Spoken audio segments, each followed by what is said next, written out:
go ahead and let Coach Christian open with a statement, and then we'll take questions for Nick Kellogg and being with us. Coach? I think this time of the year, the goal is pretty simple. Try to win by one in advance. And obviously, we didn't play our best game on offense today.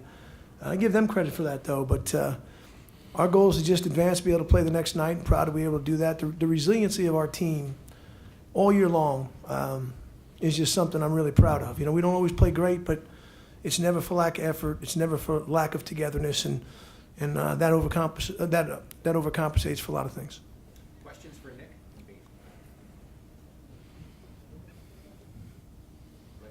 You guys were able to finish again once again with Miami. You're doing well in the final minutes. Something in common with the other two games against Miami? Nick, go ahead. I think it's just the fact that we know we have to get stops down the stretch.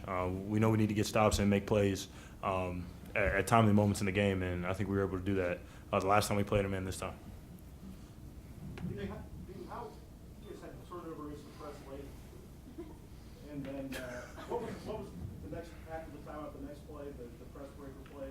Can you walk us through that? The one Nick finished with 2-on-1. Coach set up a line, and I was supposed to cut towards the ball, but they was playing it, so I cut away from the ball. And I got it, and I looked to the middle and seen Mo, and he's tall enough, so I just threw it to him, and he outlet it up to Nick Kellogg, and Nick Kellogg went down and made a good move and got an N1. Nick, you made a lot of big plays in the waning moments of this game. Is there any one or two thoughts that guide you in those times of the game?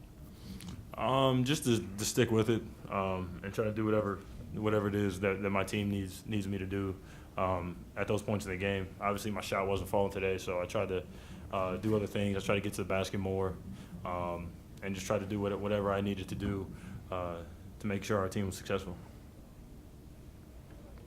You guys were down midway through the second half. Can you talk about that 4 or 5 minute stretch there where Stevie hit 2 threes and then you hit 2 threes?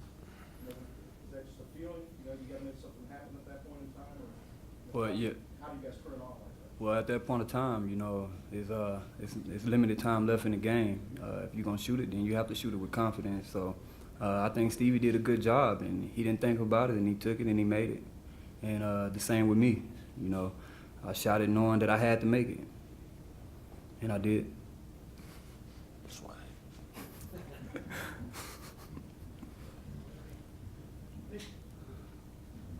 You guys have talked about this all week, but the thought of winning 5 games in 6 days, is that still part of the thought process? Or have you guys really bought into this, just win tonight deal and worry about the later stuff? No, that's the end result. That's the whole point of continuing to advance and play the next night. We want to get to that. We want to get to that 5th game, and we think we're fully capable. We just got to be smart, take care of our bodies, and come back with the same type of energy and intensity tomorrow night. Go ahead, Tim. Nick, what's your thoughts on using the kid from Australia? He's a pretty good freshman. He got loose a couple times in the second half. Yeah, he's a good player. He can really shoot the ball. Tonight he got to the basket. He got to the basket quite a bit. He's a good player. Obviously, I think he'll get better in time, and he played well for them tonight, and he's played well against us all 3 times. So he's going to continue to improve. In the first half, there were 20 fouls. How hard is it to establish a rhythm when there's just a foul almost every minute? It's kind of tough. But it's part of the game. You just have to adapt and adjust to it. If that's the way they're calling it, that's the way they're calling it. So I think it's up to us to stop fouling. And if we do that, then it'll be a little easier to get in the rhythm for both teams. Nick, you mentioned that next game, staying focused on it. You guys had a couple of really interesting games against Akron this year. Just general comments about what lies ahead tomorrow. Oh, obviously they're a really good team. We split in the regular season, so it's definitely going to be a tough game tomorrow. They'll be ready. We feel like we've built some momentum, winning these two games prior to this game. So we know what kind of energy and effort it's going to take to beat them. So we'll be ready to go come tomorrow at 6:30. Would it feel like a MAC tournament if you didn't play Akron somewhere along the way? Probably not. Any further questions for Nick? Being this is, I think,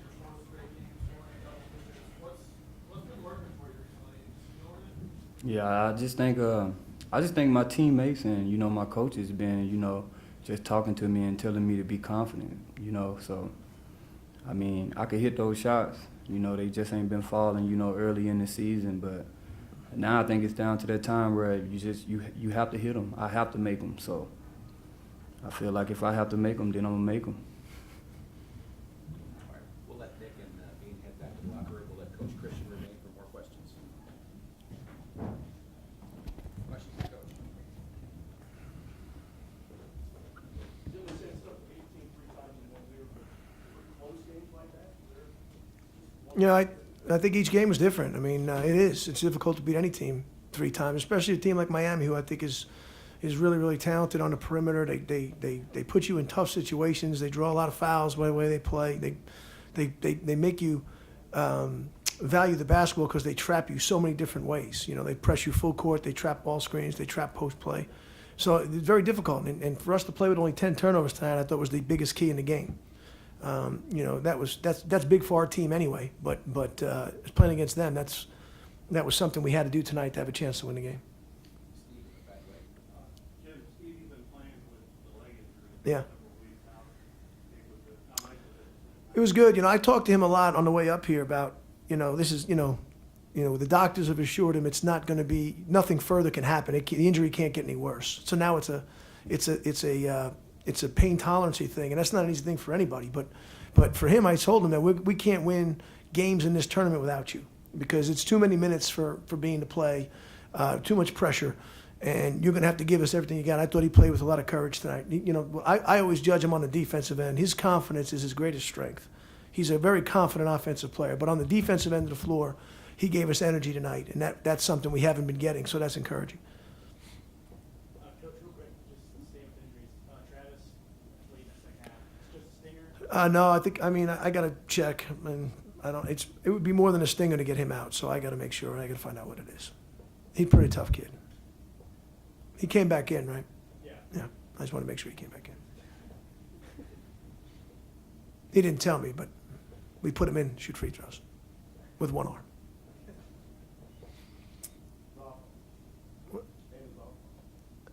Yeah, that's okay. He would have made it. Jim, Nick Hall just showing what a senior does or what you expect to see or hope to see. You know what was great about him tonight? I thought in the first half he missed his first couple threes, and they were pretty good looks for him. He doesn't usually get those type of open looks, and I thought he hung his head a little bit. And I thought after that in the second half, I thought he wasn't going to let that affect how he played, and I thought that's a senior. In the first half, he's too good of a shooter to ever hang his head after missing 1 or 2. And in the second half, he played the way I would expect a senior to play in this tournament, a guy that doesn't want to go home. Any further questions, No. for Coach Christian? Okay. Nope. Just quickly, Bean's confidence, Mm-hmm. Coach Stevie's confidence, just great strength.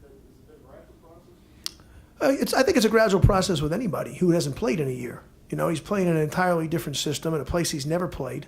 And obviously he got off to a rough start this year, so it's going to be a gradual process, just like it's been with Antonio Campbell.